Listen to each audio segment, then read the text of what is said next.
स्वामी जी, आए दिन ऐसे रिसर्च आते हैं कि 2200 कदम हर दिन चलना जरूरी है। उससे कम चलने का मतलब यह है कि आप बीमारियों को न्योता दे रहे हैं। 2200 कदम चलेंगे तो 21% हार्ट अटैक का खतरा दूर हो जाएगा। लोग स्मार्ट वॉच पहनते हैं, स्मार्टफोन रखते हैं, उसमें बकायदा वो उनके स्टेप्स काउंट हो रहे होते हैं, ऐसे एप्लीकेशन रखते हैं। लेकिन अगर गलत तरीके से चलें तो दिल से पहले तो ऑस्टियोआर्थराइटिस का खतरा शुरू हो जाएगा। तो स्वामी जी, ये जो एक्स्ट्रा कुशन और ये जो कट कट की आवाज ये पैरों से ना आए, ल्यूब्रिकेंट बना रहे, इसके लिए क्या करना चाहिए? एक तो बैक वॉक भी किया करो। बैक वॉक आती है ना, एक तो मैंने उधर से इधर उल्टी चल के दिखाना।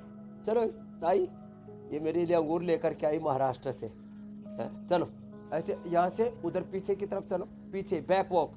बैक मतलब पीछे की तरफ। और देखो देखो देखो, एक्सीडेंट हो गया।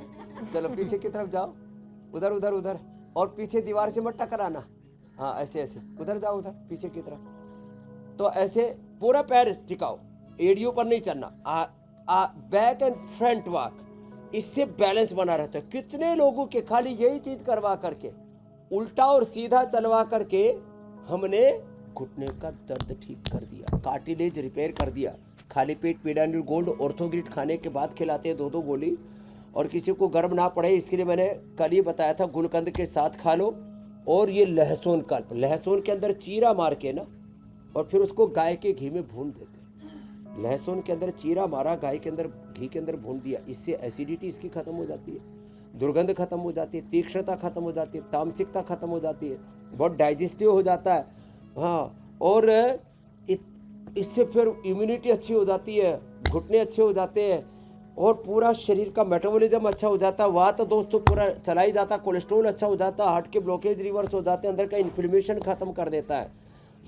कपालभाति अनुलोम विलोम थोड़ा ज़्यादा करवा देते हैं। तो प्राचीन काल में योगराज, महायोगराज, गुगुल सिंहनाथ गुगुल ये सब दिया करते थे जोड़ों के दर्द के लिए, आम वातारी रस।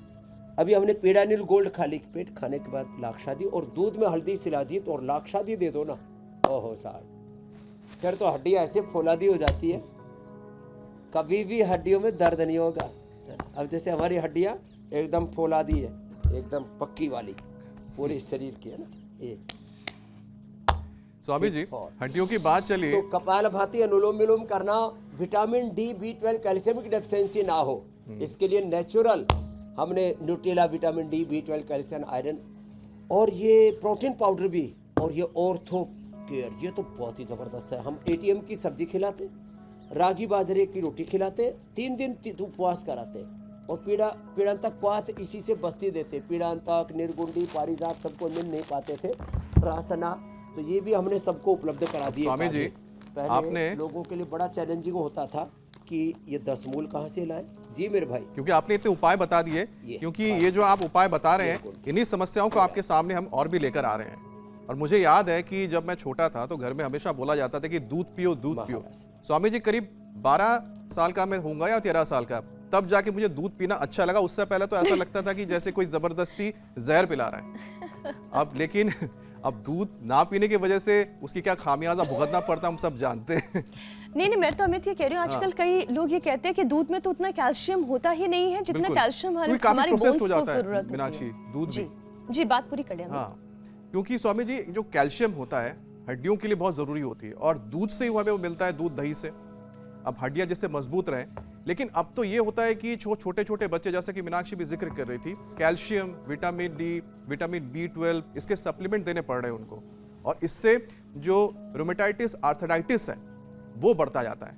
और स्वामी जी, इसके वजह से ही जरा समझाइए कि आखिरकार ये जो समस्या है रूमेटाइड आर्थराइटिस, वो क्यों होता है और इससे बचने के क्या उपाय है, और बच्चे इसमें किस तरह से घेरे में आ रहे हैं? ये दोनों ही बताते हैं। एक तो मैंने उधर देखा, वो माता के यहाँ जो लीच लगी हुई हो तो पूरा माल पी पी करके और तगड़ी तगड़ी हो गई। अब इसके ऊपर वो डाल दो, थोड़ा हल्दी डाल दो, ये छोड़ देंगे, खींच के नहीं निकाला जाता लीच को, उसके मुंह के ऊपर हल्दी डाल देंगे, और जैसे उसके मुंह पे हल्दी डालेंगे, पूरा कटोरी उधर ही उठा के ले आओ बेटा, और उसके मुंह के ऊपर हल्दी डालते तो अपने आप छोड़ देती है, और बाद में उसको हल्दी में डालते तो वॉमिटिंग कर देती है। हाँ, फिर ये लीच दोबारा भी प्रयोग में ले सकते हैं। जो स्वस्थ व्यक्ति है उनकी लीच प्रयोग में लेते हैं, जिनको कोई संक्रामक रोग होते हैं ना लीच के हल्दी लगाई, नीचे गिर गई, टपक टपक गई फिर भाभी हल्दी लगा देते हैं तो वहाँ फिर घाव भी नहीं होता, लगती है तो ऐसे लगती है चींटी जैसी। खैर, तो ये जहाँ भी दर्द होता है उसके लिए लीच चिकित्सा, उसके लिए श्रृंगी, उसके लिए पोटली मसाज, उसके लिए एक्यूपंक्चर, उसके लिए एक्यूप्रेशर, उसके लिए वात मोक्षण, रक्त मोक्षण, ये जो, और इधर से जो है हमारे डॉक्टर अजीत राणा जी जो है कार्डियोप्रैक्टिक में भी लगे हुए, ये सूक्ष्म व्यायाम जो मैं बता रहा हूँ ये करें। और अब देखो, शाकाहारियों के लिए विटामिन डी, B12, कैल्शियम का स्रोत क्या है? उनके लिए स्रोत है, शाकाहारियों के लिए धूप में बैठें और दूध दही छाछ का प्रयोग करें। ये अलग बात है कि जब बहुत ज़्यादा अर्थराइटिस बढ़ जाता है तो दही छाछ बंद कर देते हैं, दूध पिलाते हैं। छाछ खट्टी होती है तो यूरिक एसिड, ESR, RA उससे बढ़ जाता है, इसलिए बंद कराते हैं। खैर, तो शाकाहारियों के लिए विटामिन B12 का, कैल्शियम का सबसे अच्छा स्रोत है, और प्रोटीन का दूध दही छाछ। और B12 के लिए सबसे अच्छा है सिंघाड़ा, चौलाई और रागी, बाजरा, जवार, मकई का आटा, हाँ, मिलेट्स जिसको बोलते हैं ना। और इससे सबसे ज़्यादा इसमें विटामिन B12, कैल्शियम, आयरन आदि सब होते हैं इसमें मिलेट्स के अंदर। प्रोटीन भी पूरा होता है मिलेट्स के अंदर। और थोड़ा सा चना और मिला दें। आज हम चने का शेक बताने वाले हैं, चना और ड्राई फ्रूट का हाई प्रोटीन शेक।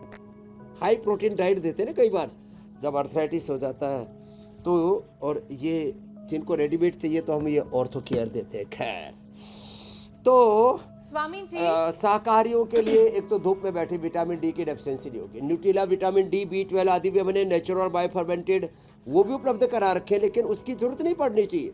जो भी हम चाहे सिंथेटिक ले या नेचुरल विटामिन ले, इनकी जरूरत ही नहीं पड़नी चाहिए। इसलिए हमने बताया होम रेमेडी।